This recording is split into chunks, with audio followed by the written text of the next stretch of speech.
नमस्कार दोस्तों, स्वागत है आज के करंट अफेयर्स शो में। आज है 14 जनवरी और आज हम कुछ इम्पोर्टेंट क्वेश्चन डिस्कस करेंगे। तो चलिए स्टार्ट करते हैं। आज का सबसे पहला क्वेश्चन है, हाल ही में EOS N1 मिशन इच्छित कक्षा में पहुंचने में विफल रहा है। EOS N1 मिशन इच्छित कक्षा में पहुंचने में विफल रहा है। यह किस रॉकेट से विक्षेपित किया गया था? इसका आंसर है PSLV C62।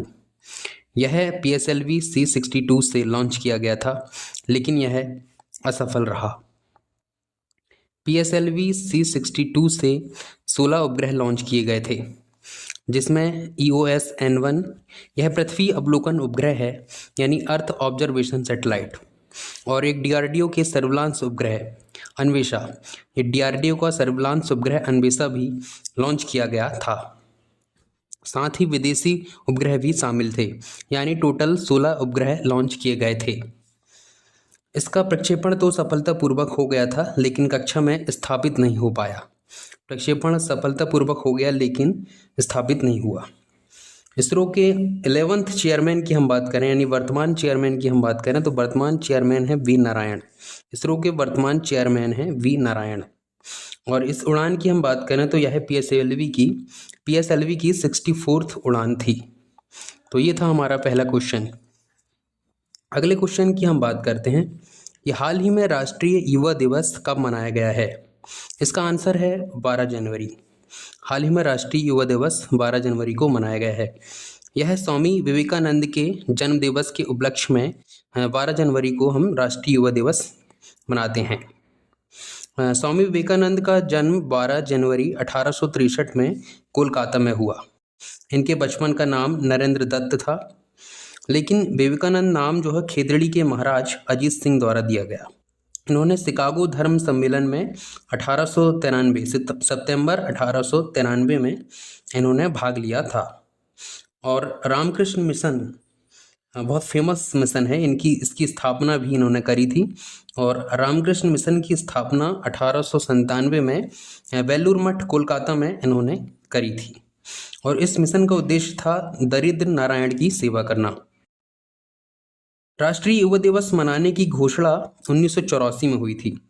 तो राष्ट्रीय युवा दिवस मनाने की घोषणा जो है वो 1984 में हुई थी। और स्वामी विवेकानंद की पत्रिका की हम बात करें तो इनकी पत्रिका है प्रबुद्ध भारत। अंतर्राष्ट्रीय युवा दिवस की हम बात करें तो 12 अगस्त को हम मनाते हैं। अंतर्राष्ट्रीय युवा दिवस 12 अगस्त को मनाते हैं। विवेकानंद के निधन की हम बात करें तो इनका निधन हुआ था 4 जुलाई 1902 को। तो ये था हमारा सेकंड क्वेश्चन कि राष्ट्रीय युवा दिवस कब मनाते हैं, तो ये 12 जनवरी को हम राष्ट्रीय युवा दिवस मनाते हैं। अगले क्वेश्चन की हम बात करते हैं, हाल ही में DRDO द्वारा टॉप अटैक कैपेबिलिटी वाली स्वदेशी MPATGM का सफल परीक्षण कहाँ किया गया है? DRDO द्वारा ये टॉप अटैक कैपेबिलिटी वाली स्वदेशी MPATGM ये man portable anti tank guided missile है। मैन पोर्टेबल यानी कंधे पर रखकर लॉन्च किया जा सकता है, यानी एक जगह से दूसरी जगह भी ले जाया जा सकता है। चलते हिलते हुए टारगेट पर अटैक कर सकते हैं। और ये इसका जो परीक्षण है वो महाराष्ट्र में किया गया है। यह परीक्षण DRDO द्वारा किया गया है। टॉप अटैक कैपेबिलिटी वाली स्वदेशी MPATGM का ये सफल परीक्षण महाराष्ट्र में हुआ है। चलिए अगले क्वेश्चन की हम बात करते हैं, हाल ही में UN महासचिव पुरस्कार 2025 से किसे सम्मानित किया गया है? इसका आंसर है स्वाति शांता कुमार। UN महासचिव पुरस्कार 2025 स्वाति शांता कुमार को मिला है। लैंगिक समावेशन के लिए यह पुरस्कार इनको मिला है। समान भागीदारी स्थायी शांति प्रोजेक्ट के लिए भी इनको मिला है। समान भागीदारी स्थायी शांति के लिए, असल में ये स्थायी शांति प्रोजेक्ट के लिए ये पुरस्कार मिला है। और यह जो संस्था है वो दक्षिणी सूडान में काम कर रही है। तो UN महासचिव अवार्ड जो है वो स्वाति शांता कुमार को मिला है, और यह 2025 का अवार्ड है। यह अवार्ड UNO के महासचिव एंटोनियो गुटेरेस जो पुर्तगाल के हैं के द्वारा दिया गया। यूएनओ के फर्स्ट महासचिव की हम बात करें तो ट्रिगवेली जो नॉर्वे से थे। यूएनओ के फर्स्ट महासचिव ट्रिगवेली थे। यूएनओ में भारत के स्थायी प्रतिनिधि की हम बात करें तो यूएनओ में भारत के स्थायी प्रतिनिधि पर्वत नैनी हरीश, यूएनओ में भारत के स्थायी प्रतिनिधि पर्वत नैनी हरीश हैं। तो ये था हमारा 4th क्वेश्चन। अब अगले क्वेश्चन की हम बात करते हैं। अरालम बटरफ्लाई अभयारण्य, अरालम बटरफ्लाई अभयारण्य किस राज्य में पहला तितली अभयारण्य बना है? जो अरालम बटरफ्लाई अभयारण्य जो है वो तितली अभयारण्य बना है और ये केरल का है। ये अरालम बटरफ्लाई अभयारण्य जो है वो राज्य का पहला तितली अभयारण्य है। चिकनी पूजा नदी पर है, चिकनी पूजा नदी के किनारे पर है। भारत की सबसे बड़ी तितली यहीं पर मिलती है, दक्षिणी बर्ड विंग यहीं पर मिलती है। तो ये था हमारा 5वां क्वेश्चन। हम अगले क्वेश्चन की हम बात करते हैं। हाल ही में संयुक्त सैन्य नागरिक संलयन अभ्यास साझा शक्ति कहाँ आयोजित किया गया है? संयुक्त सैन्य नागरिक संलयन अभ्यास जो है वो आयोजित किया गया है, यानी यह संयुक्त सैन्य नागरिक संलयन यानी सैन्य नागरिक संलयन यानी सेना व पुलिस दोनों ने मिलकर अभ्यास किया है। सेना व पुलिस दोनों ने मिलकर यह अभ्यास किया है, इसीलिए इसका नाम संयुक्त सैन्य नागरिक संलयन अभ्यास है। और यह अभ्यास महाराष्ट्र पुणे में आयोजित किया गया है। संयुक्त सैन्य नागरिक संलयन अभ्यास साझा शक्ति यह महाराष्ट्र के पुणे में आयोजित किया गया है। चलिए अगले क्वेश्चन की हम बात करते हैं। गोल्डन ग्लोब अवार्ड्स 2026 जो 83वां क्रम के थे, इसमें कॉमेडी कैटेगरी में सर्वश्रेष्ठ फिल्म का अवार्ड किसे मिला है? गोल्डन ग्लोब अवार्ड हैं और कॉमेडी कैटेगरी में सर्वश्रेष्ठ फिल्म का अवार्ड किसे मिला है? तो इसका आंसर है one battle after another film. ये वन बैटल आफ्टर अनदर जो फिल्म है, इसे कॉमेडी का सर्वश्रेष्ठ फिल्म का अवार्ड मिला है, कॉमेडी कैटेगरी में मिला है। और यह अवार्ड 2026 का है और 83वां क्रम का है, ये आपको याद रखना है। इस अवार्ड में इस फिल्म को 5 अवार्ड मिले हैं, ये आपको याद रखना है। इस अवार्ड में इस फिल्म को 5 अवार्ड मिले हैं। और ड्रामा कैटेगरी की हम बात करें तो ड्रामा कैटेगरी में बेस्ट फिल्म का अवार्ड हेमनेट को मिला है। ड्रामा कैटेगरी में बेस्ट फिल्म का अवार्ड हेमनेट को मिला है। और बेस्ट मेल एक्टर की हम बात करें, बेस्ट मेल एक्टर की, तो बैगनर मोरा, बेस्ट मेल एक्टर जो है बैगनर मोरा को ये अवार्ड मिला है। और बेस्ट फीमेल एक्ट्रेस की हम बात करें तो जैंसी Bulkley, best female actress जैंसी Bulkley को यह अवार्ड मिला है। तो ये था 7वां क्वेश्चन की गोल्डन ग्लोब अवार्ड्स 2026 जो 83वें क्रम के हैं, इन्हें कॉमेडी कैटेगरी में one battle after another film को यह अवार्ड मिला है। चलिए अगले क्वेश्चन की हम बात करते हैं। हाल ही में जस्टिस रेवती मोहिती डेरे किस राज्य की पहली महिला मुख्य न्यायाधीश बन गई हैं? जस्टिस रेवती मोहिते डेरे मेघालय राज्य की पहली महिला मुख्य न्यायाधीश बन गई हैं। यह जस्टिस सोमेन सेन के स्थान पर आई हैं। न्यायाधीशों की हम बात करें तो न्यायाधीशों को कोलेजियम पद्धति के अनुसार चुना जाता है।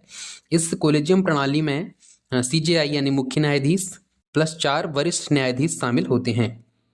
हाईकोर्ट की हम बात करते हैं। हाईकोर्ट में भारत की पहली महिला न्यायाधीश अन्ना चांडी थीं जो केरल की थीं, और फर्स्ट महिला मुख्य न्यायाधीश जो थीं वो लीला सेठ थीं जो कि हिमाचल प्रदेश की थीं। हाईकोर्ट में पहली महिला न्यायाधीश कौन थी? अन्ना चांडी। और फर्स्ट महिला मुख्य न्यायाधीश की हम बात करें तो लीला सेठ। और सुप्रीम कोर्ट की पहली महिला न्यायाधीश की बात करें तो फातिमा बीवी बनी हैं। और सुप्रीम कोर्ट में मुख्य न्यायाधीश जो है वो अभी तक नहीं बनी है, लेकिन महिला न्यायाधीश फातिमा बीवी बन गई हैं। याद रखिएगा, ये महिला न्यायाधीश हैं, मुख्य न्यायाधीश नहीं हैं। तो ये था हमारा 8वां क्वेश्चन। जस्टिस रेवती मोहिती डेरे मेघालय राज्य की मुख्य न्यायाधीश बन गई हैं। अगला क्वेश्चन की हम बात करते हैं। हाल ही में महिलाओं और नाबालिग लड़कियों की सुरक्षा के लिए अक्का पाडे योजना को किसने मंजूरी दी है? इसका आंसर है कर्नाटक गवर्नमेंट। कर्नाटक गवर्नमेंट ने अक्का पाडे योजना को मंजूरी दी है। और यहाँ इस योजना से पेट्रोलिंग की सुविधा यानी रात में पुलिस की तैनाती बढ़ाई जाएगी। इस योजना के द्वारा बाल विवाह रोकेंगे, मानव तस्करी को भी रोकेंगे, नशीली दवाओं की पहुंच को बंद करेंगे। नशीली दवाओं की पहुंच को हम बंद करेंगे। कर्नाटक के CM की हम बात करें तो कर्नाटक के CM है सिद्धारमैया। तो चलिए अगले क्वेश्चन की हम बात करते हैं। हाल ही में हाल ही में साइन योजना किसने लॉन्च किया है? साइन यानी standard health inform and nature employ women. Standard health inform and nature employ women इसका फुल फॉर्म है, और यह नई दिल्ली में BIS द्वारा लॉन्च किया गया है। BIS यानी bureau of India standards. Bureau of India standards ने नई दिल्ली में साइन योजना लॉन्च किया है। इस योजना से महिलाओं द्वारा घर पर बनाए गए उत्पादों को गुणवत्ता व मानक तय करने के लिए यह योजना लॉन्च करी गई है। यानी महिलाएं जो घर में उत्पाद बनाती हैं उनकी गुणवत्ता और मानक को तय करने के लिए यह योजना लॉन्च करी गई है, जिससे उनके उत्पाद की बाजार में पहुंच बढ़ेगी और बिक्री बढ़ेगी। यह योजना BIS के 79वें फाउंडेशन डे के अवसर पर लॉन्च की गई है। चलिए अगले क्वेश्चन की हम बात करते हैं।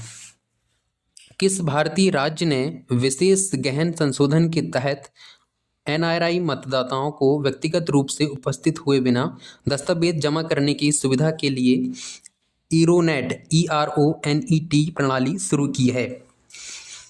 तो इसका आंसर है केरल। जो NRI मतदाता हैं, NRI यानी अनिवासी भारतीय, लेकिन वो भारतीय हैं लेकिन निवास किसी दूसरे देश में करते हैं, उन्हें NRI कहते हैं। तो यह पहल अनिवासी भारतीय मतदाताओं के सत्यापन के लिए शुरू की गई है और यह केरल में स्टार्ट हुई है।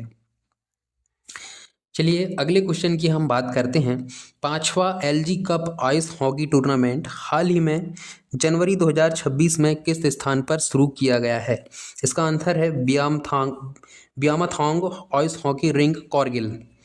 ये ब्यामाथोंग आइस हॉकी रिंक कारगिल में यह 5वां LG Cup ice hockey tournament start किया गया है। इसमें लद्दाख भर की पुरुष और महिला टीमों ने भाग लिया है। यह कप सर्दियों के खेलों को बढ़ावा देने के लिए लद्दाख में आयोजित एक वार्षिक आइस हॉकी टूर्नामेंट है। तो ये थे कुछ इम्पोर्टेंट आज के 12 क्वेश्चन। तो आज की वीडियो में बस इतना ही। इसकी PDF आपको नीचे डिस्क्रिप्शन में मिल जाएगी, आप वहाँ से डाउनलोड कर सकते हैं। तो करंट अफेयर पढ़ने के लिए आप हमसे जुड़ सकते हैं और वीडियो को लाइक कर सकते हैं। धन्यवाद।